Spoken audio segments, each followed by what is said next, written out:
Hello, my neighbor. Let's talk about how words control people, okay? All right, so we have another fun bit today. We have another hot take. Check out this title. What is domestic terror?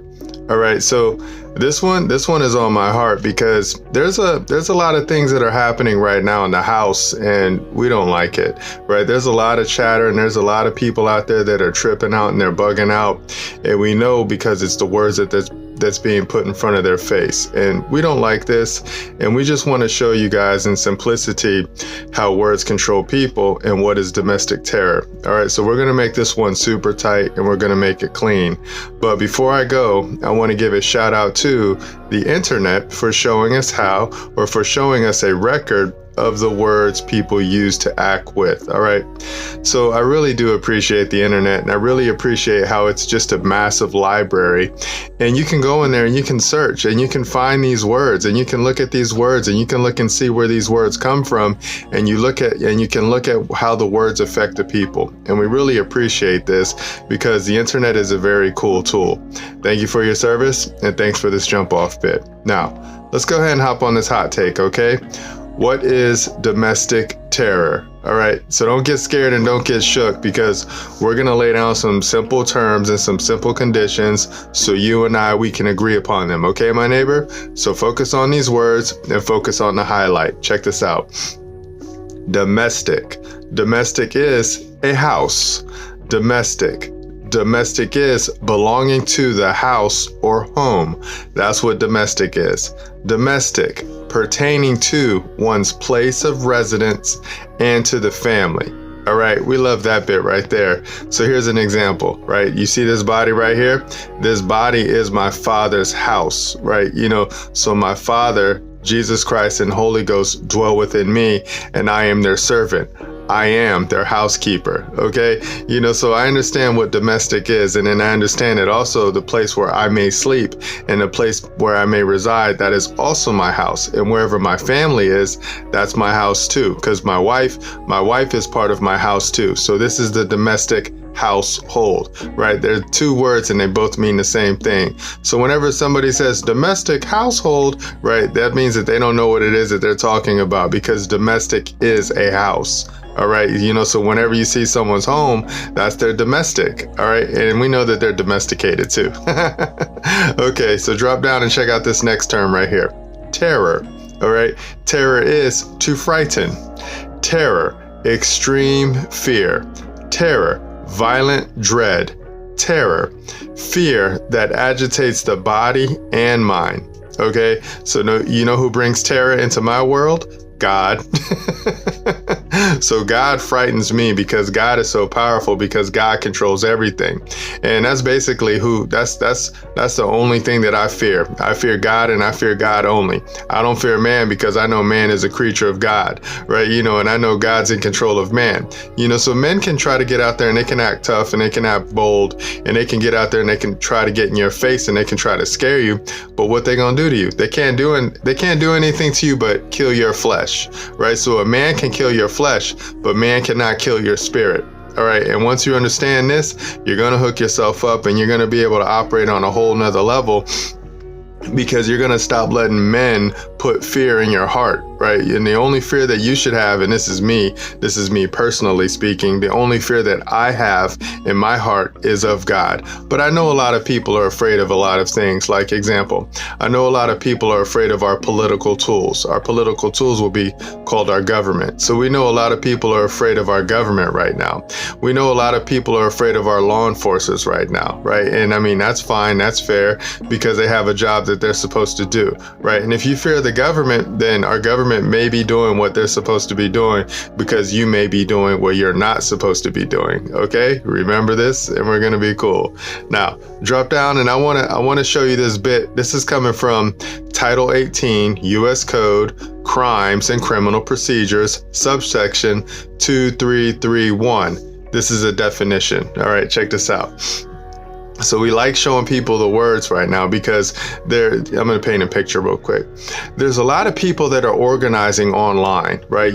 So they're going onto the internet and then they're putting themselves in groups and chats, and then they're talking about all sorts of interesting things, and some of the things that the people are talking about, they like to cause harm to America, right? So America happens to be my bride. The United States of America happens to be one of my brides, and each state in America happens to be one of my brides too, so in the city that I live in too, that happens to be my bride. So these are bodies that we, the people, we've created, and we've created these bodies so then that way we can hang out in them and we can do all sorts of wonderful things like have a cool market.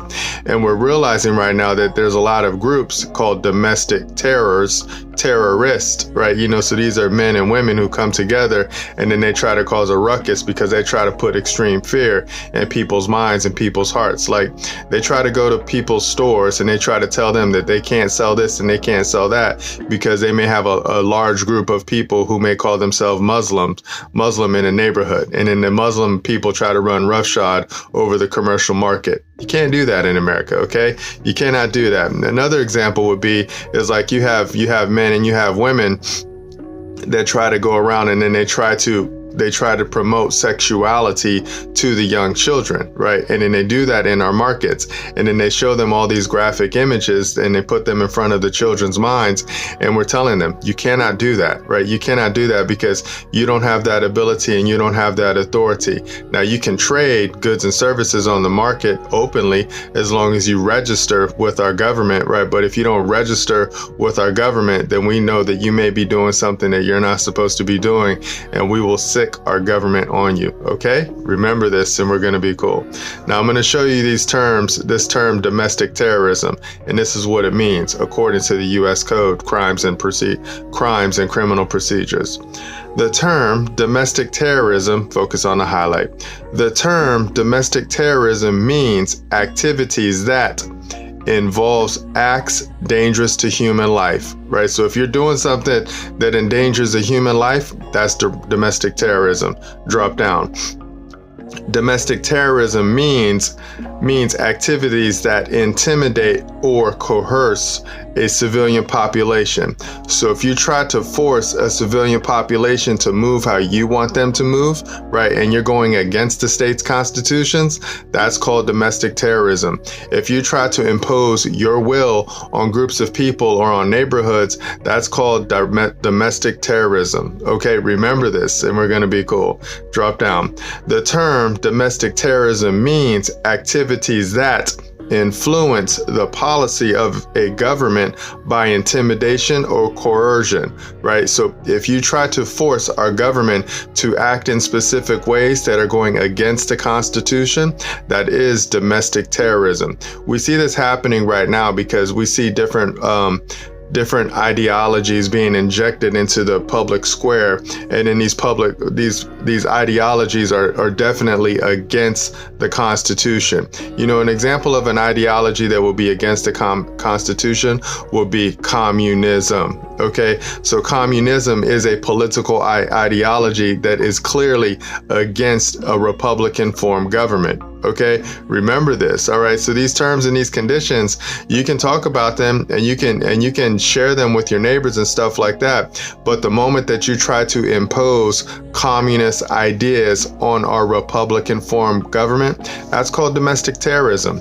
The moment that you try to impose socialist ideas on our Republican form government, that's domestic terrorism. Okay, remember this. All right, you got to understand, you can't influence the policies of a government by intimidation or coercion.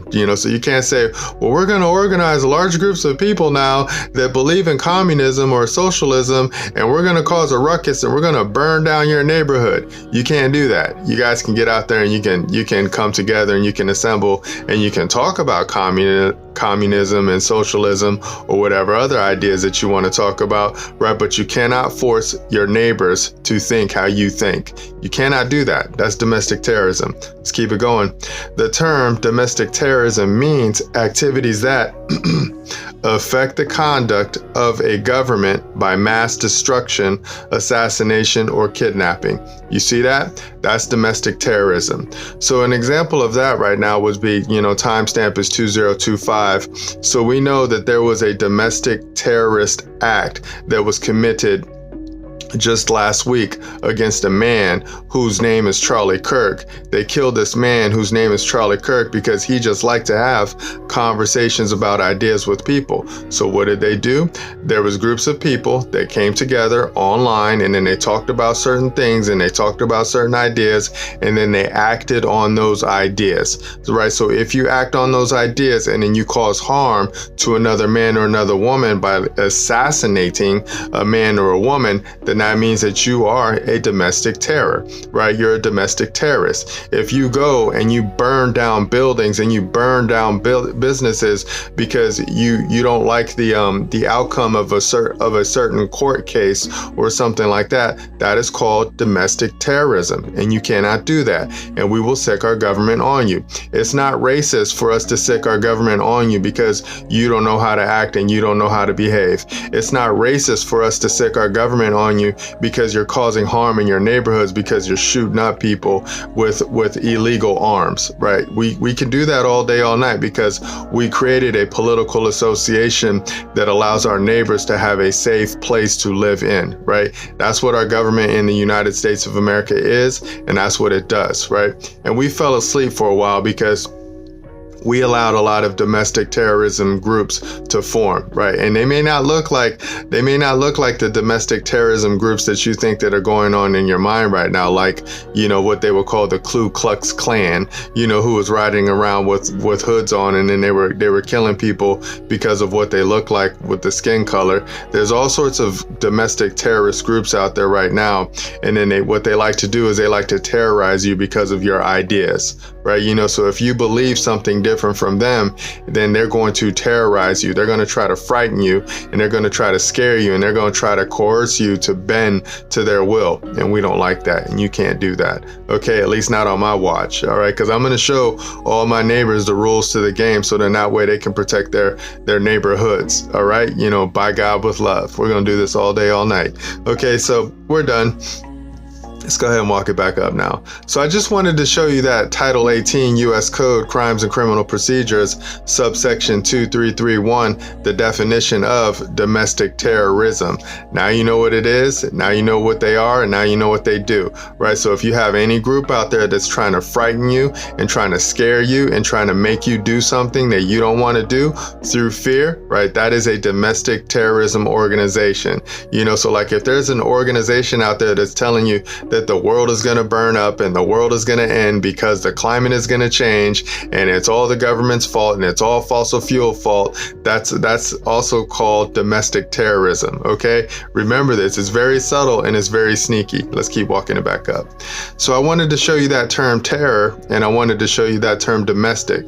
Put those terms and put those conditions in your back pocket. Never move from that position, and I guarantee your stress levels are going to come way, way down. Okay, my neighbor? And that's that hot take on what is domestic terror.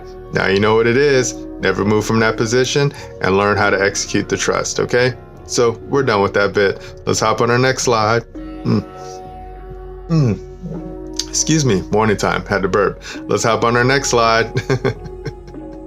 All right, here we go. Conclusion. This is my closeout game, and I love it. Trust God. Okay, I'm going to say this one from now on until my father taps me out. Trust God. Put your trust in God. Put your property in God's trust.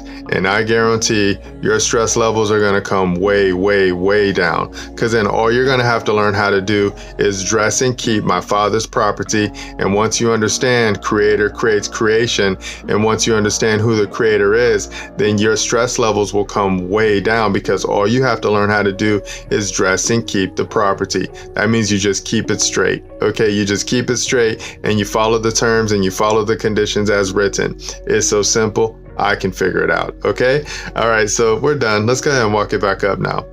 So I just wanted to give a shout out to the internet for showing us a record of the words people used to act with. I really appreciate the internet because it's full of evidence, right? We have all sorts of people that are online right now, and they're all talking, they're all chattering, and they're all babbling, and they're showing us their words. They're showing us their terms and their conditions, because we know everything about people because of the words that come out of their mouth. So whatever it is that you want to call yourself, -man, -woman, -child, -people, -person, -nation, we know who you are, we know what you are, and we know who your master is. And we know ultimately God's in control of everything, both good and evil. Okay? Remember this, and we're going to be cool. And then I wanted to show you that hot take on what domestic terror is. Now you know what it is. It's when you try to scare the house. Okay? So domestic is house. Terror means frighten. So if you try to frighten the house, and if you try to scare the house, we know that you're a domestic terrorist, okay? And then I wanted to talk about how words control people. You can't get around the mathematics, and you can't get around the logic on that, because in the beginning was the Word, and the Word was God, right? Thank you, Jesus. So Jesus showed us this flow, and we know this flow, and it's so cool now because people think and people operate with words, and the words that you use show us who you are, show us what you are, and it shows us who your master is. Okay, so you can't get around the math, and the math don't lie. Remember this, and we're going to be cool. Okay, so we're done. Thank you. I'll see you in the future. By God with love. And remember, nobody's having more fun than us. Bye.